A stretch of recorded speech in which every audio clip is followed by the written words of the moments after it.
Podium Podcast. Lo mejor está por escuchar.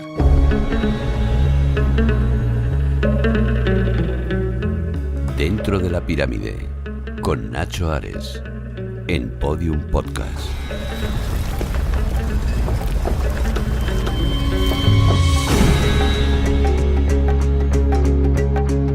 Bienvenidos a un nuevo podcast de Dentro de la Pirámide, aquí en Podium Podcast, en donde cada 2 semanas compartimos con todos vosotros nuestra pasión por el Antiguo Egipto y sus misterios. Recordad que los podéis escuchar absolutamente todos los podcasts de estas 4 temporadas a través especialmente de la aplicación de Podium Podcast y también de otras plataformas en donde están agregados estos audios, ya sea iVoox, Apple Podcast, en Google Podcast, Spotify y algunos que han cambiado de nombre, en Amazon también, pero que incluso estoy diciendo los nombres y creo que ya no se llaman así, pero bueno, vosotros me entendéis. Y antes decía, ¿no? Vamos a hablar de enigmas, y qué mayor enigma que la música que estáis escuchando de fondo. Seguro que os habrá sorprendido. Sí, hemos cambiado de sintonía.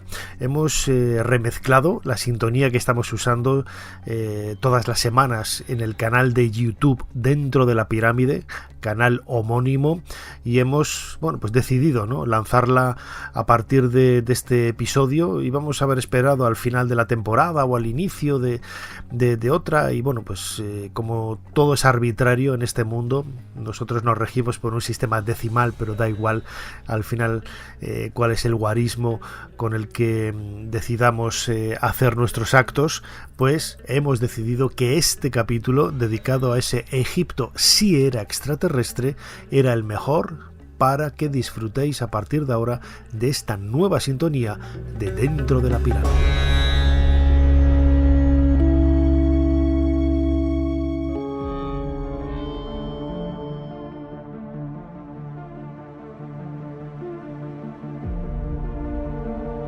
Dentro de la pirámide, con Nacho Ares, Podium Podcast.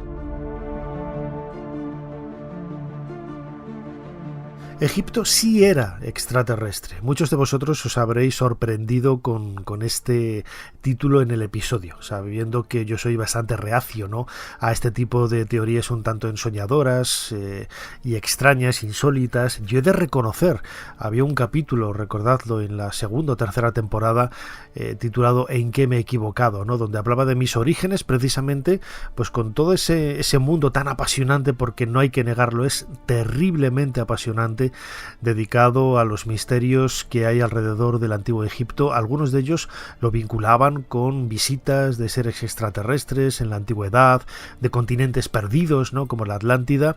Todo ello yo he crecido con ello, siendo niño, siendo adolescente. A mí esa literatura me fascinaba, y es cierto que a medida que he ido estudiando, a medida que he ido aprendiendo, viajando, leyendo, he descubierto por mis propios medios y he sacado mis propias conclusiones, que quizás no son las correctas, quizás no es la verdad absoluta, pero yo creo que por lo menos se acerca bastante. Y cuando digo eso de Egipto sí era extraterrestre, es una frase que me dijo un amigo de Valladolid, David Hernández, hace muchísimos años, en el sentido de que, claro, si de extraterrestre significa de fuera de la Tierra, y los antiguos egipcios creían que sus dioses venían de fuera de la Tierra, que estaban en el espacio entre las estrellas, tal y como nosotros podemos leer en los textos de las pirámides, podemos decir efectivamente que el origen de la cultura egipcia es extraterrestre. Pero hay algo más. Hay algunos objetos encontrados en tumbas, en concreto, por ejemplo, una de las más conocidas, de la que hemos celebrado hace pocos meses esos 100 años del descubrimiento de la tumba de Tutankamón, que quizá es una de las evidencias físicas más claras que tienen los antiguos egipcios, o que mejor dicho, tuvieron los antiguos egipcios para compartir con nosotros ese legado extraterrestre que tanto les llamó la atención. Vamos a escuchar un fragmento de un documental de National Geographic, Tesoros redescubiertos, presentado por mi buen amigo Chris Naunton, en donde se hace alusión a uno de los objetos más extraños, más insólitos que han llegado hasta nosotros y que apareció precisamente en la tumba de Tutankamón. Hoy en día, la historia del rey se reescribe con los objetos que se llevó al más allá. Y uno de sus tesoros parece tener un gran valor. Escondido en un rincón del Museo de El Cairo, hay una pequeña daga con un gran secreto.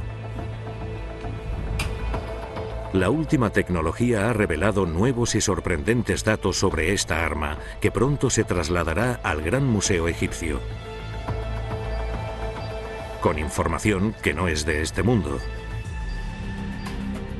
Desde su descubrimiento, esta espectacular daga se ha expuesto en el Museo de El Cairo, escondida en un rincón donde pasó desapercibida por los visitantes que observaban los grandes tesoros de Tutankamón. Quizá no sea el objeto más famoso que se haya descubierto en la tumba, pero creo que es uno de los más interesantes. Esta arma mortal contiene un secreto que ha permanecido oculto a simple vista durante casi un siglo. Ahora se ha analizado y descubierto que Tutankamón fue un guerrero, hambriento de poder, en este mundo y en el más allá. La daga se encontró dentro del ataúd. Reposaba directamente sobre su cuerpo. Fue uno de los objetos más importantes para Tutankamón. Se encontró muy cerca de la momia y justo encima del abdomen del rey. Está claro que la daga era muy especial para él, y su belleza es indiscutible.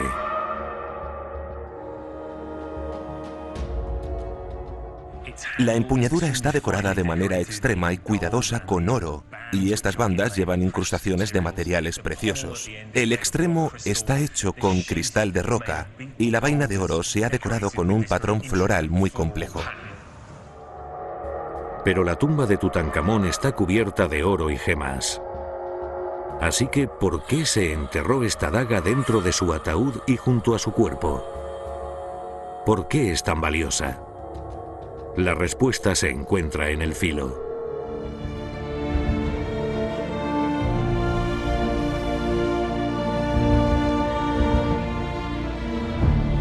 La daga de hierro, descubierta entre las vendas de la momia de Tutankamón, llamó la atención de los arqueólogos desde un primer momento.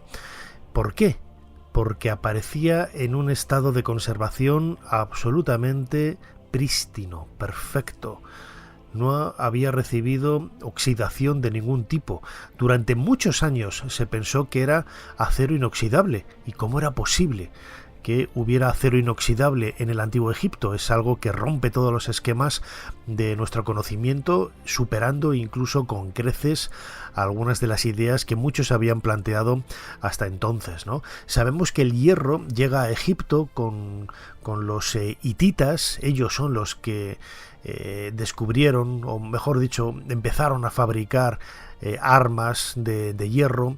Los hititas, recordad, estaban en lo que hoy es Asia Menor, bueno, lo que antiguamente era Asia Menor, hoy Turquía, y se extendieron de alguna forma por todo el Mediterráneo oriental y llevaron el hierro a otros lugares de esta zona geográfica.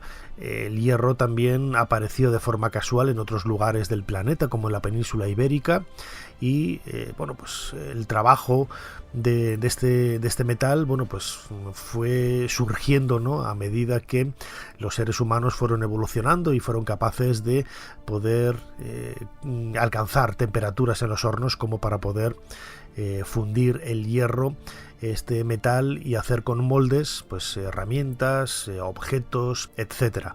En el tesoro de Tutankamón hay varios objetos de hierro.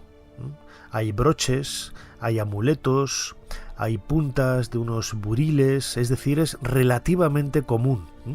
Recordemos que estamos a mediados del siglo XIV, antes de nuestra era, y ya en esta época ya existía el hierro mineral, ¿no? El hierro que hay en las minas y que se trabaja con tanta profusión en el Mediterráneo oriental, en este caso, como decía, gracias a los hititas. Pero esta daga, descubierta entre las vendas de la momia de Tutankamón, tenía algunos elementos muy especiales. Elementos que, si bien es cierto, se sospechaban desde hace décadas, y ya hubo una serie de análisis que lo confirmaron hace prácticamente 20 o 30 años, si no recuerdo mal, Recientemente se hizo un estudio mucho más exhaustivo de la hoja de esta daga, de este cuchillo, con ese mango, con esa filigrana en oro, en pasta vítrea, y ese cabezal de roca, de cristal de roca, absolutamente maravilloso. Y el resultado, como vamos a escuchar en este otro fragmento de ese documental de National Geographic, descolocó a todo el mundo. Quizá el aspecto más interesante sea el filo, que está hecho de hierro. El hierro es uno de los elementos más comunes de la Tierra. El misterio ha desconcertado a los expertos desde el descubrimiento de la daga hace casi un siglo. Hasta hace poco tiempo era imposible saber de dónde procedía el hierro sin destruirlo. Pero ahora, gracias al uso de análisis de rayos X no destructivos y avanzados, los conservadores pueden ver un rayo de luz en este antiguo misterio. Porque hay algo más que hierro en este filo. Esta técnica nos permite ver una huella química única en el filo de la daga. Su importancia nos indica el porcentaje de elementos diferentes y variados. Empecemos. El hierro se produce en la naturaleza cuando se mezcla con otros elementos, y esta mezcla es única para cada fuente del metal. Al identificar la huella química y única del filo, los conservadores han podido localizar su origen. Necesito que todos os mováis 3 metros por cuestiones de salud y seguridad, porque vamos a activar los rayos X. La máquina lanza rayos X de alta potencia en el filo de la daga. Y con la energía que se refleja, se revelan los elementos que hay en su interior. Vale, ya está. Esto es el resultado de la prueba de rayos X y podemos ver los elementos que contiene y la composición química. Estos 3 picos representan el hierro, el níquel y el cobalto. Vale. Se ha encontrado una proporción de níquel inusualmente elevada. ¿Qué nos dices sobre el tipo de hierro que se utilizó para hacer esta daga? Este tipo de composición química no se encuentra en el hierro fundido en Egipto, ni siquiera en este planeta. No hay ningún lugar de la Tierra cuyo hierro coincida con el de esta daga. Si el hierro no procede de este planeta, ¿de dónde viene? Solo puede proceder de los meteoritos. ¿De los meteoritos? Así es. El hierro de la daga de Tutankamón es extraterrestre.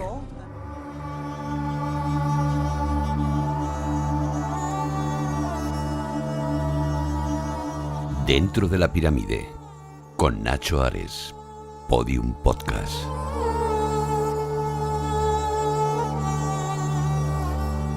Y así ha de reconocerse, literalmente, es una daga extraterrestre, porque viene de fuera de la Tierra. Ahora bien, es ambiguo, ¿no? Un poco ese término, en el sentido de que no estamos reconociendo en absoluto que haya venido un extraterrestre a traerlo, ¿no? Cayó por su propio peso, nunca mejor dicho, por la acción de la gravedad. Pero este tipo de descubrimientos, este tipo de hallazgos no son extraños, ¿no? En el mundo de la antigüedad y en concreto en el mundo egipcio. Sí que es cierto, por ejemplo, que cuando se han encontrado evidencias, algún día haremos un podcast dedicado a la tecnología, al trabajo de la piedra, por ejemplo, en el antiguo Egipto. Es muy difícil, ¿no?, explicarlo a través de la voz, a través de sonidos, pero lo podemos intentar, ¿no? En nuestro canal de vídeo dentro de la pirámide en YouTube hay varios vídeos precisamente hablando un poco de este tema. Pero sí que es cierto que muchos de los interrogantes que ha planteado la cultura faraónica, especialmente en los últimos 60-70 años, después de ese boom a partir de los años 40 y 50 de los platillos volantes, ha hecho que muchas de esas teorías intenten justificarse o intenten explicarse por medio de la presencia de seres alienígenas venidos de lejanas galaxias que llegaron a la Tierra, que crearon la humanidad tal y como la entendemos en la actualidad, o construyeron grandes obras como las pirámides, por ejemplo, de la meseta de Giza. Yo siempre me he hecho la misma pregunta. ¿Cómo es posible que una civilización extraterrestre venga desde tan lejos, con una tecnología tan sofisticada, utilizando seguramente materiales novedosos, invenciones, ingenierías y aparatos de lo más sofisticado, y no se les ocurra otra cosa que construir con piedra? Bueno, pues cuando menos es llamativo. Pero es cierto que, por ejemplo, en la década de 1960 hubo el nacimiento de una literatura, podríamos decirlo, ¿no?, histórico alienígena. Está por una parte la arqueoastronomía, pero por otra parte está la astroarqueología, que intenta buscar orígenes astrológicos más esotéricos en el mundo de la arqueología. Y Erich von Däniken, del que tengo que reconocer que yo soy fan absoluto, fue pionero en ese tipo de planteamientos, ¿no? Él decía que las evidencias que iba viendo aquí y allá en lugares diferentes del mundo, pues sobre proezas desde el punto de vista tecnológico, solamente se podrían haber conseguido con la ayuda de seres extraterrestres.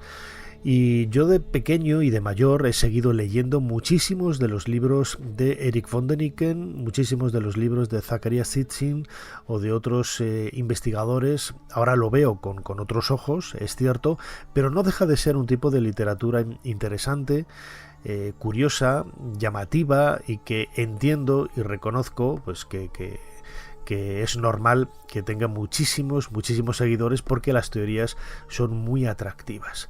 Vamos a escuchar a Erich von Däniken en una entrevista que hizo Fernando Jiménez del Oso en el año 1979, en ese programa mítico de televisión española, Más Allá, en donde él habla, ¿no?, de esos inicios un tanto renqueantes antes de poder publicar su primer libro.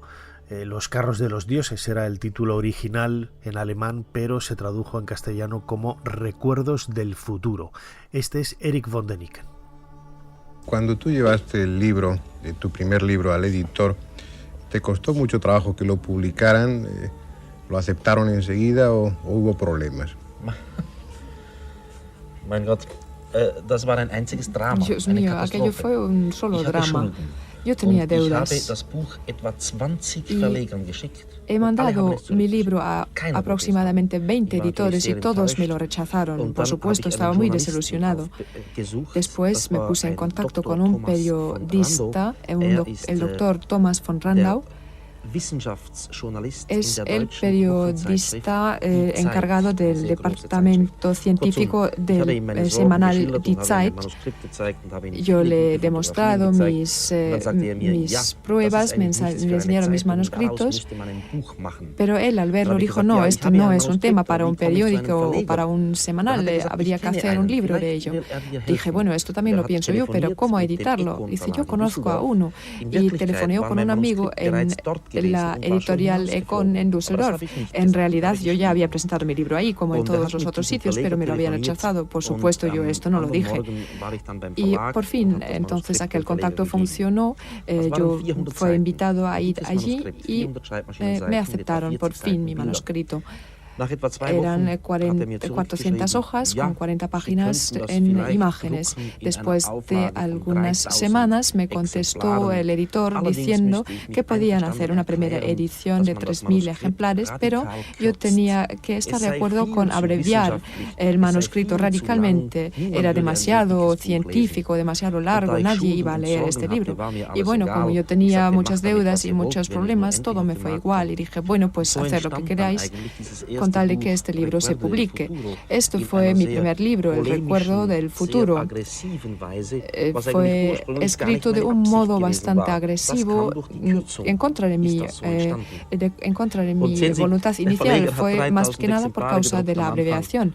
Se editaron 3.000 libros en principio, y estas ediciones se vendieron enseguida. Ahora editamos 40 millones de libros.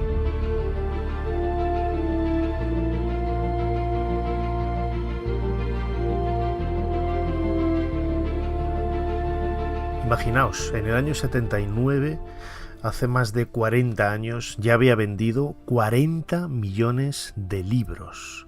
Eso es un récord que yo creo que muy pocos autores pueden presumir de él, ¿no? Y es cierto que, aunque yo no esté de acuerdo, insisto, con los planteamientos que proponía, es cierto, no es menos cierto, y eso es loable. Erich von Däniken puso sobre el mapa infinidad de yacimientos arqueológicos de todo el planeta que de otra forma no hubiera sido posible que el gran público los conociera. A partir de sus libros se hicieron documentales de televisión, se hicieron películas y otros autores intentaron seguir su mismo periplo literario. No lo consiguieron quizás con tanto éxito, pero ahí se marcó un poco, ¿no?, el camino que hoy por hoy lo podemos seguir viendo, ¿no?, en series de televisión como los antiguos astronautas en el canal Historia, en donde podemos ver a Giorgio Tsoukalos, este griego suizo, como Erich von Däniken, que también no ha fallecido todavía, es suizo, hablando de esos antiguos astronautas, que seguramente es una proyección de ese presentismo, ¿no?, que hemos criticado tantísimas veces aquí, ¿no? Porque los extraterrestres que nos visiten van a hacerlo de la misma forma con que nosotros viajamos fuera de nuestro planeta, ¿no? Pues con escafandras, con cohetes y este tipo de cosas, ¿no? Es ese presentismo, esa proyección, al igual que hablar, por ejemplo, de bombillas en la antigüedad, ¿no? ¿Y por qué van a inventar ellos las bombillas y utilizar las bombillas tal y como nosotros las utilizamos? Es una teoría que nació en los años 90, pero que con el paso del tiempo se ha venido abajo porque las bombillas ya no tienen el aspecto que tenían en los años 90. Entonces no tiene ningún sentido estar comparando ese presente del momento en donde se lanza la teoría con ese pasado remoto para explicar cosas que nos llaman la atención, pero que en muchas ocasiones, como luego veremos, se pueden explicar por medio de la simple lectura, ¿no?, de la simple lectura de esos textos. Erich von Däniken tenía razón en un detalle. Los antiguos siempre se habían visto fascinados por el mundo de las estrellas y creían, es cierto, lo vemos en los textos de las pirámides, por ejemplo, cómo existen esos textos de ascensión a partir de los cuales el faraón regresa a las estrellas, literalmente al lugar en donde están sus ancestros, donde viven los dioses. Es decir, ya están viendo ese origen un poco extraterrestre, ¿no? Hay otros textos de la cultura faraónica en donde se nos habla de la llegada de los dioses desde otros puntos de planetas, del espacio, etcétera, que, bueno, yo insisto, no creo que tenga que ser tomado al pie de la letra, ¿no? El dios Osiris, por ejemplo, estaba relacionado con la constelación de Orión, de ahí que la meseta de Giza y las pirámides en el primer milenio antes de nuestra era fueron un lugar de peregrinaje, ¿no?, para muchas personas, en donde querían depositar esas ofrendas al dios Osiris Orión. Y todo ello, en definitiva, lo que hace es construir un ideal que puede estar justificado de alguna forma en hechos reales. Como decía ahora, la creencia por parte de los antiguos egipcios de que por encima de nuestras cabezas, en ese mundo que hoy definiríamos como extraterrestre, estaba el origen de su cultura o, mucho más en concreto, el origen de algunos de esos mensajes divinos que procedían del espacio. En ese documental de National Geographic, Tesoros redescubiertos del tesoro de Tutankamón, Aidan Dodson, un egiptólogo, nos habla precisamente de cómo ese hierro meteorítico que cayó hace millones de años sobre el valle del Nilo y que tomaron los egipcios para hacer la daga que hoy vemos en la momia de Tutankamón, pudo marcar un poco, ¿no?, el devenir de ese pensamiento mágico mirando hacia las estrellas. Su viaje comenzó hace miles o quizá millones de años. Desde el cinturón de asteroides entre Marte y Júpiter, a 400 millones de kilómetros de distancia, una masa de piedra y metal descendió hacia la Tierra más rápido que una bala y chocó contra la superficie del planeta, desmenuzándose en fragmentos de hierro fundido. En algún lugar en las arenas de África, estos fragmentos yacieron durante miles o incluso millones de años hasta que se encontraron, se recogieron y se fundieron. Se forjaron y confeccionaron en un objeto de extraña belleza y poder. El hierro de esta daga ha tenido un extraordinario viaje. El egiptólogo Aidan Dodson cree que Tutankamón sabía que este hierro cayó de los cielos. 1500 o 2000 años antes de Tutankamón, ya se habló de un hierro del cielo que era un material milagroso. El hierro tenía un poder y procedía de los dioses. Para Tutankamón, la daga debía ser como un regalo de los dioses.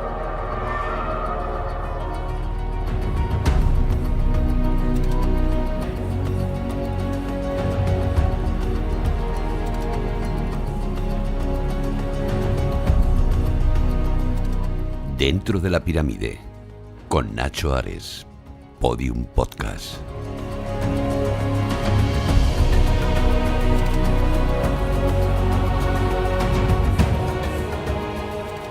Antes lo decía, no es un caso único y no es un caso que podemos solamente focalizar en la tumba de Tutankamón. Hay otras referencias de ese hierro del cielo que decía Aidan Dodson, que aparecen en textos egipcios, ¿no?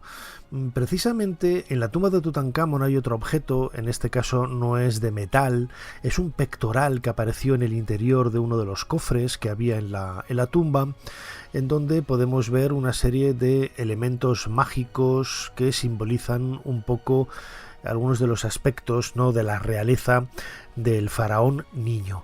Lo más llamativo de todo es el pequeño escarabajo de piedra de un color amarillento verdoso que hay en el centro. Durante muchísimos años se desconoció cuál era el origen de este material. Se habían realizado diferentes analíticas y no era de una piedra conocida. Se había sospechado durante muchísimos años, ¿no? Una expedición alemana encontró en la década de 1930 en un lugar del desierto líbico, dentro de ese grandísimo e inmenso gran mar de arena, ese lugar en donde estuvo explorando durante muchísimos años Ladislaus Almasi, el paciente inglés, ¿no?, el personaje que inspiró la película de la novela y la película de El paciente inglés, y allí aparecieron una serie de bloquecitos de cristal, de sílice, con un aspecto prácticamente idéntico al que se veía en el pectoral de Tutankamón. Una vez más, era producto de un encontronazo interestelar, podríamos decirlo así, de un objeto caído del cielo que había explotado a pocos metros de altura de la superficie y había fundido absolutamente todo lo que había alrededor, generando esa zona del desierto y destruyendo la poca vida que pudiera haber alrededor. Durante muchísimos años yo recuerdo esas primeras menciones en los años 20 y 30 en la literatura científica, y sobre todo en el año 90 o 95, no recuerdo bien, una expedición alemana reencontró este lugar en el gran mar de arena en donde estaban todos esos cristales. Se hizo una analítica en 2013 que vamos a escuchar ahora la referencia de Euronews, cómo salió la noticia a los medios, en donde se nos habla de algo realmente sorprendente. Ese meteorito, ese cometa que cayó del cielo, y los antiguos egipcios debieron de ser testigos, quizás sí, quizás no, o se encontraron simplemente los cristales tal y como los vemos en la actualidad en medio del desierto, en alguno de los itinerarios de sus rutas caravaneras hacia lo que hoy es Libia, cruzando hacia el oeste ese desierto líbico, tomaron cristales y con ellos se hicieron algunas joyas. Por desgracia, solamente ha subsistido una. que es este pectoral de Tutankamón. Seguramente se utilizarán para otros soberanos, para otros faraones, y no ha llegado hasta nosotros ninguna de esas joyas porque, por desgracia, como digo, la inmensa mayoría de las tumbas de estos reyes fueron ya saqueadas en la antigüedad. Pero el caso de Tutankamón es único una vez más y lo convierte este pectoral de apenas unos 20 centímetros de altura, muy pequeño. Hay que pensar que era un pectoral, una joya para ser portada por un niño. Removió todos los esquemas de la ciencia hasta hace prácticamente una década, en donde salió esta noticia. Los primeros rastros de un cometa en la Tierra que estalló en Egipto hace 28 millones de años han sido descubiertos recientemente en un cristal de silicio que fuera un broche de Tutankamón. Un equipo de la Universidad Sudafricana de Wits asegura que el cometa destruyó toda forma de vida al elevar la temperatura a 2000 grados centígrados en el desierto del Sáhara y creando grandes formaciones de cristal de silicio. Los cometas son únicos, extraordinarios, porque llevan material muy prístino de nuestro sistema solar y de más allá. Es como si una fábrica de productos químicos itinerante entrara en la atmósfera y explotara en nuestro planeta. El cometa explota, se crean cristales que saltan en pedazos y se funden en una especie de lago de fuego que abarcó unos 6.000 kilómetros cuadrados. La misteriosa piedra negra estaba dentro de este cristal de silicio que perteneció a Tutankamón, hallado en el Sáhara hace 20 años por un geólogo egipcio. En Johannesburgo estudian esta pieza a la que han puesto el nombre de Hipatia, como la filósofa y matemática alejandrina. Dentro hay diamantes negros microscópicos que podrían ser parte del núcleo del cometa. La NASA y la Agencia Espacial Europea gastan miles de millones de dólares diseñando naves espaciales con las que tratan de impactar el núcleo de un cometa. Creo que lo increíble de este descubrimiento también está en que no necesitamos ir al espacio para recoger el material está aquí. La historia de este cometa traerá cola. No solo es la prueba de la caída de un cometa en la Tierra, además este descubrimiento podría ayudarnos a conocer la formación de nuestro sistema solar.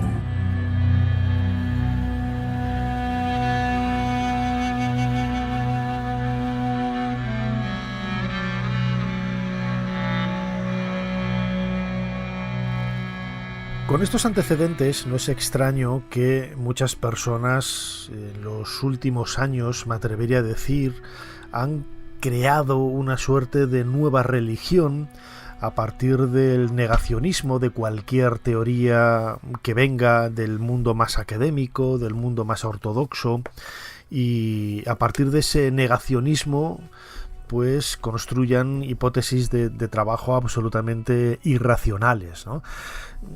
Yo crecí con esas ideas ensoñadas de posibles platillos volantes que vinieron hace miles de años, ¿no?, a visitarnos y que nos dejaron huella profunda, ¿no? Yo creía a pies juntillas lo que decían esos libros de Eric von Däniken, de Zacarías Sitchin, de Juan José Benítez, y luego me di cuenta cuando trabajé in situ en esos lugares que muchas de las evidencias que ellos daban pues no son reales, no eran reales, ¿no? O por lo menos estaban tergiversadas, quizás no tanto del desconocimiento, de la mala fe, sino por la ignorancia de una serie de datos que eran básicos para poder interpretar de una forma lógica esas pruebas, ¿no? La serie de televisión Planeta Encantado de Juan José Benítez, de hace prácticamente 15 años o casi 20, dio a la luz pues una serie de documentales, uno de ellos dedicado a Egipto, ¿no? Y en él se negaba absolutamente todo lo que hoy sabemos de Egipto y se hablaba de ese origen pues un poco místico y legendario de la cultura de los faraones, que hundía sus raíces miles y miles y miles de años atrás en el tiempo. Esto es lo que nos contaban en uno de sus capítulos de Planeta Encantado.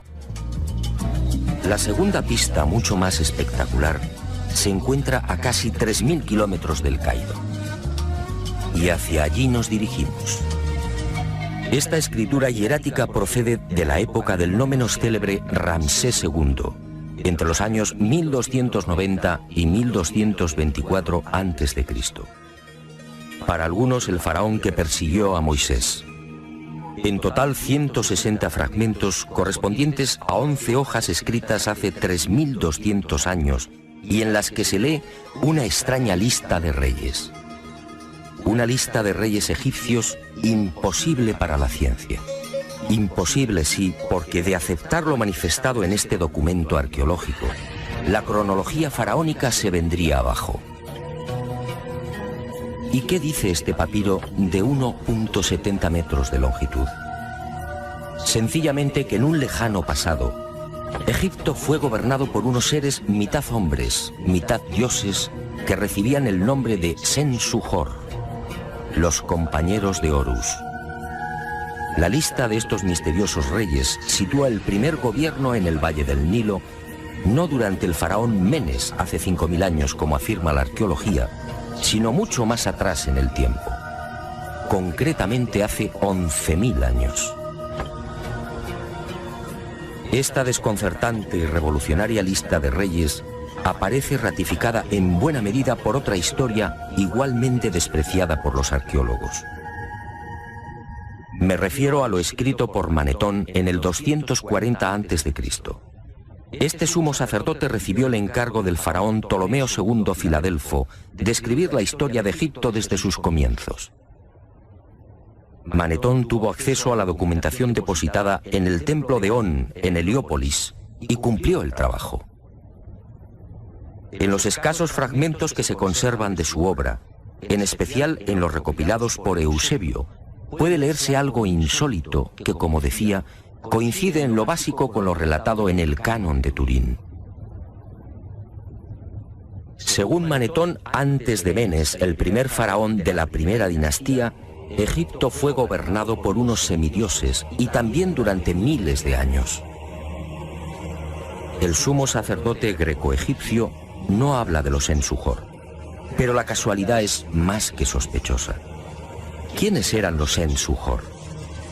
¿Por qué los califican de semidioses?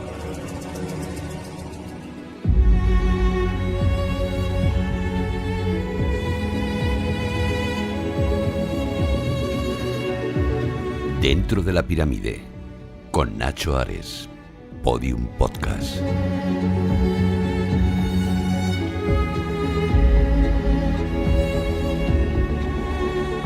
Como decía antes, yo creo que es parte del postureo de una nueva fe, de una nueva religión, dar credibilidad a textos con un trasfondo religioso evidentemente claro, como este, en donde se retrotraía el origen de la cultura faraónica. Ellos mismos lo hacían para dar ese rancio abolengo, ¿no?, al mundo de los faraones. Es como dar credibilidad al relato del Antiguo Testamento de Adán y Eva, y que ese es el origen de la humanidad, ¿no? O, por ejemplo, cuando se me viene ahora a la cabeza, ¿no?, Felipe II tiene un árbol genealógico que le lleva hasta Osiris, y que él es descendiente directo de Osiris. Entonces, dar credibilidad a estos textos cuando la arqueología es incapaz de rellenar esa cantidad de miles de años, porque con algo habrá que rellenarlos, ¿no?, esos 10.000 y pico años, pues me parece por lo menos un tanto aventurado, ¿no? Y sobre todo que no hay evidencias de absolutamente nada de lo contrario. Ahora bien, siempre hay un esfuerzo para ese negacionismo de intentar esquivar, ¿no?, cualquier propuesta con los pelos de la burra en la mano y decir que no, porque no me da la gana a mí. Esa no es forma de hacer ciencia, esa no es forma de explicar las cosas, y no se pueden tomar las evidencias sueltas como si fueran unicum en la historia de la arqueología. Pero todo ello, ese contexto, también entiendo que puede, desde un punto de vista antropológico, nacer a partir de esas pruebas, yo creo que son totalmente evidenciables y demostrables, de ese apego que tenían los antiguos egipcios al mundo que hoy entenderíamos con palabras del presente extraterrestre, y que ellos lo denominaban el mundo de los dioses, el mundo de las divinidades, etcétera. No tenemos que hacer un gran esfuerzo intelectual para poder entenderlo. Y yo creo que desde el punto de vista antropológico, como decía antes, es un tema atractivo a más no poder, y que bueno, pues tiene una serie de entresijos y de vericuetos que todavía nos tiene que hacer pensar y ver cuáles eran las razones por las que los antiguos egipcios hicieron una serie de cosas, ¿no? Yo lo he manifestado muchísimas veces. No es tanto el problema de cómo se construyeron las pirámides, sino por qué, cuál era esa razón teológica, de pensamiento, que estaba tan enclavada, ¿no?, en su cabeza, en su forma de entender el mundo, que les hizo llevar a hacer esas proezas de una forma tan extraordinaria. Y quizás ese sea uno de los grandes enigmas del ser humano.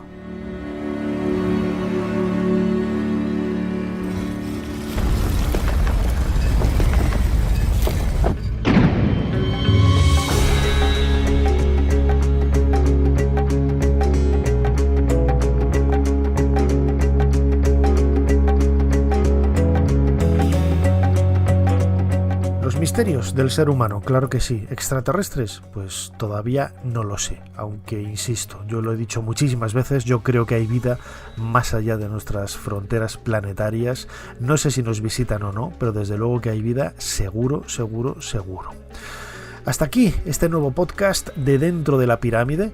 Espero que hayáis disfrutado con el cierre de esta nueva puerta. Hemos colocado un nuevo bloque en la pirámide, un bloque en este caso rodeado de enigmas, nunca mejor dicho, por el tema que hemos tratado, ¿no?, con esa vertiente real tan singular y que seguro que a muchos de vosotros os habrá llamado la atención.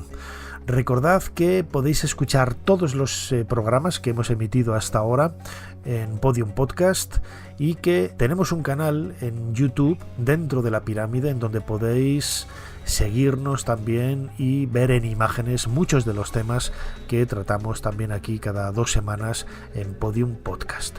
Nos seguimos escuchando aquí dentro de poco, Dentro de la Pirámide. Hasta pronto.